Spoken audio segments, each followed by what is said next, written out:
வணக்கம். இன்னைக்கு அமிலம், அதாவது அமிலத்துடைய ஷார்ட்கட்டை பார்க்க போறோம். என்னென்ன உணவுல என்னென்ன அமிலங்கள் இருக்கு, நம்ம அன்றாட வாழ்வில் இருக்கக்கூடியது என்னெல்லாம் இருக்கு அப்படின்னு சொல்லிட்டு பார்க்க போறோம். First apple. ஆப்பிள்ல மாலிக் ஆசிட் இருக்கு. ஆப்பிள்ல மாலிக் ஆசிட் இருக்கு. அப்ப ஆப்பிள் எங்க கிடைக்கும் அப்படின்னு சொல்லிட்டு பார்க்கும்போது மால்ல கிடைக்கும். மால்ல தான் ஆப்பிள் எல்லாம் பார்க்கும்போது ரொம்ப ஷைனிங்கா வச்சுட்டு இருப்பாங்க அப்படின்ற மாதிரி ஞாபகம் வச்சுங்க.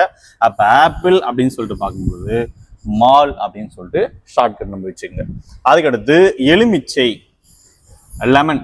லெமன்ல என்ன ஆசிட் இருக்கு அப்படின்னு சொல்லிட்டு பார்க்கும்போது சிட்ரிக் ஆசிட் இருக்கு. இது எப்படி ஞாபகம் வச்சுக்கலாம் அப்படின்னா, சிட்டி சைட்ல அவ்வளோ டெவலப்மெண்ட் ஆகி இருந்தாலும் புது வண்டியோ இல்லை காரோ எடுத்தா அந்த எலுமிச்சையை ஏற்றி தான் எடுக்கிறாங்க. அப்போ எலுமிச்சை சிட்டி அப்படின்ற மாதிரி ஞாபகம் வச்சுங்க.